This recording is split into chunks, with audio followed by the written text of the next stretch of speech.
Assalamualaikum warahmatullahi wabarakatuh. Perkenalkan, saya Fauzia Rosalia Trisnia, biasa dipanggil Rosa. Baik, saya di sini akan mengulas sedikit materi dari bab 3 yang berjudul tentang pengorganisasian supervisi. Baik, langsung saja masuk ke latar belakang.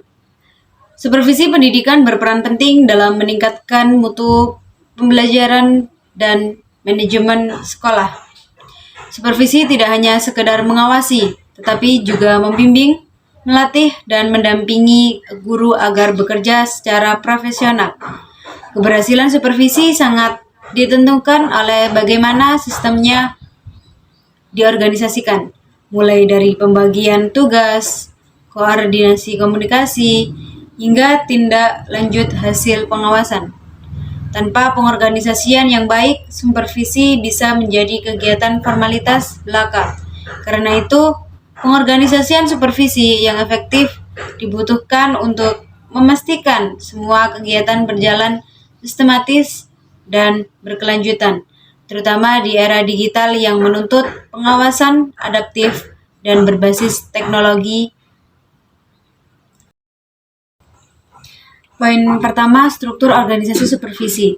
Supervisi dibagi menjadi dua. Yang pertama akan membina guru dan meningkatkan proses belajar. Dan manajerial mengelola administrasi SDM serta sarana prasarana. Struktur supervisi terdiri dari tingkat pusat, yaitu kementerian yang membuat kebijakan supervisi nasional. Tingkat provinsi dan kabupaten atau kota, menugaskan dan mengawasi pengawas sekolah. Tingkat sekolah, kepala sekolah sebagai penanggung jawab utama, dibantu wakil kepala sekolah, guru, dan komite sekolah. Poin kedua, tugas dan tanggung jawab pengawas atau supervisor.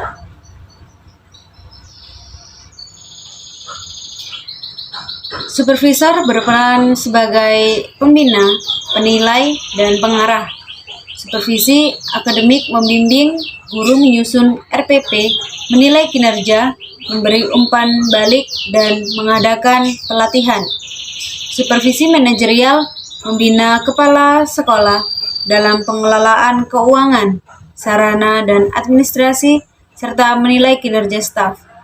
Tanggung jawab utama pengawas ialah meningkatkan mutu pendidikan, membina guru dan kepala sekolah, menjadi penghubung dengan dinas pendidikan, serta menyusun laporan hasil pengawasan. Poin ketiga, hubungan kepala sekolah, guru, dan stakeholder. Kepala sekolah berperan sebagai penghubung antara guru, orang tua, dan masyarakat. Hubungan yang baik menciptakan kolaborasi, membangun kepercayaan, serta mendukung pengembangan profesional guru. Dukungan stakeholder juga memperkuat efektivitas program sekolah. Poin keempat, penguatan tim supervisi manajerial. Tim supervisi perlu diperkuat dengan yang pertama, struktur tugas yang jelas dan tidak timpang tindih. Yang kedua, pelatihan untuk meningkatkan kompetensi dan kepemimpinan. Yang ketiga, ada budaya kerja kolaboratif dan transparan. Yang keempat, ada pemanfaatan teknologi seperti sistem evaluasi online.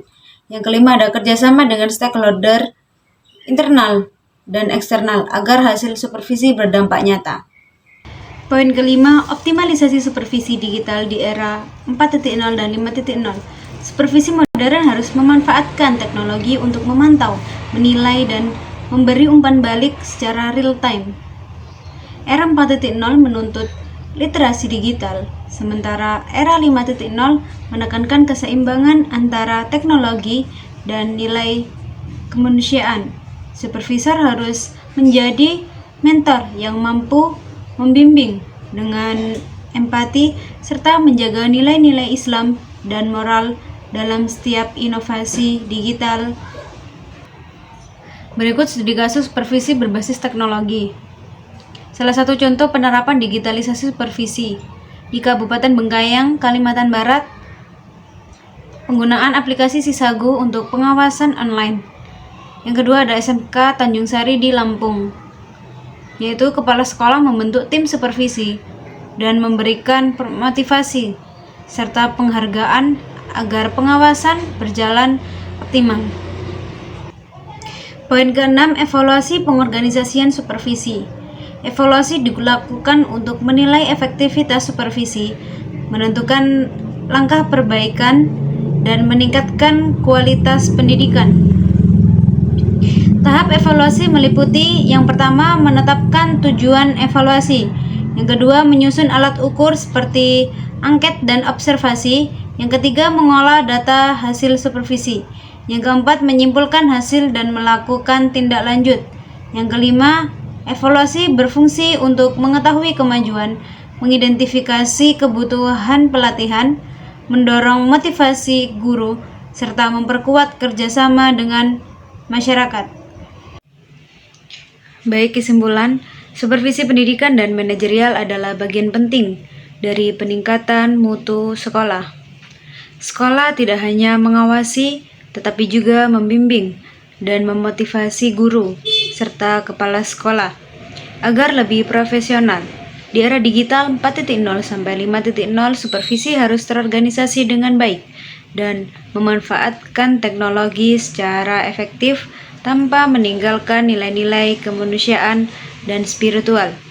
Evaluasi yang terencana menjadikan supervisi bukan sekedar formalitas, melainkan sarana nyata untuk membangun pendidikan yang bermutu, kolaboratif, dan berkelanjutan.